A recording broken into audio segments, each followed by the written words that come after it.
So the hardest thing in life is to come back to your heart. The state of flow doesn't happen in your brain. The state of flow is where you will have to bring in your energy to your heart, because when you're in your heart is when you can hear your intuition the loudest. And brain images has proven that when you are in the state of flow, your mind has less sense of doubt and of worry.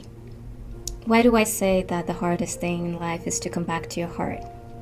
Very few people are in touch with their heart after life comes in the middle. Life has a way of placing us in our brain when we are at work, when we're dealing with problems. We have to solve them, we have to strategize, we have to deal with people diplomatically. All these activities require thinking. And after a long day, the best thing we can do is practice the ritual of going back to your heart. You can try to achieve flow. It's something that just happens organically. And it's not as simple as it sounds. It comes with a warming up phase. And it's a warming up phase of the brain. Basically, during this warming up phase, it's when all your thinking, doubts, stress occurs. And you can allow to feel all that. And that's why you want to do this warming up phase a day before you enter that state of production. So the warming up phase time, your mind is very distracted and you probably have millions of things needing your attention. Today I will walk you through a few steps that can improve you falling into that flow stage and the reason why for each of them. There are numbers of things that you can do to fall into this state of flow and stay in that state of flow. And one of them is cultivating a sense of curiosity. When your mind is not rigid and it's not overthinking and overanalyzing, and you have the curiosity of a child, then you can explore this area and allow your intuition guide you. This is the state where your intuition is the loudest, as I mentioned earlier.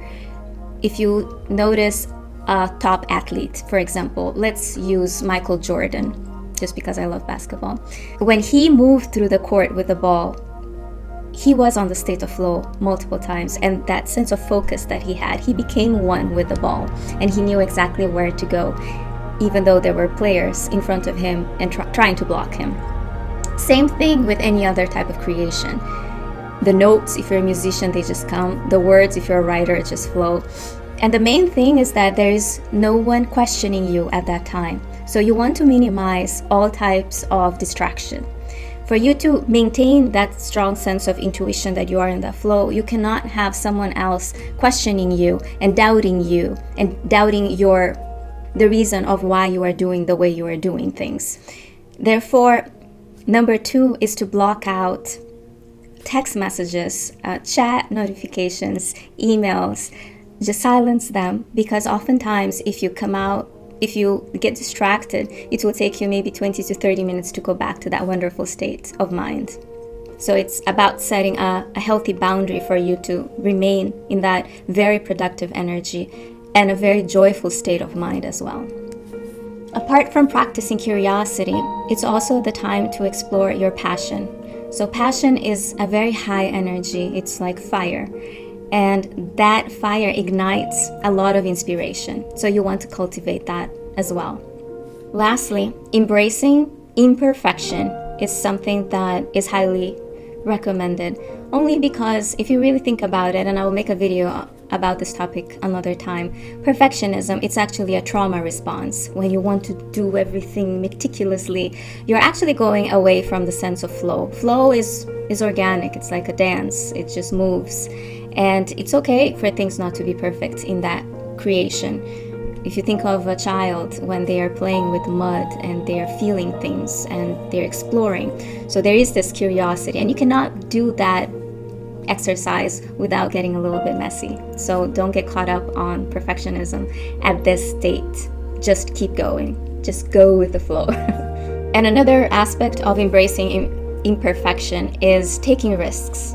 So if you are a perfectionist, you probably don't take too many risks in life because you're afraid of getting things not done perfectly. But when you embrace imperfection, then you're more courageous about taking risks. And when you take risks, you are also in a place of uncomfort because you're not sure how other people will perceive the writing that you're writing or the art that you're making. And that's okay. The main message of going into the flow state, apart from being this wonderful state of mind where you tap into an altered state of consciousness and that feeling of joy of doing what you are doing, is to remind all of us not to get too caught up on outcome. So the state of flow is also about being in the present moment and truly enjoying that present moment.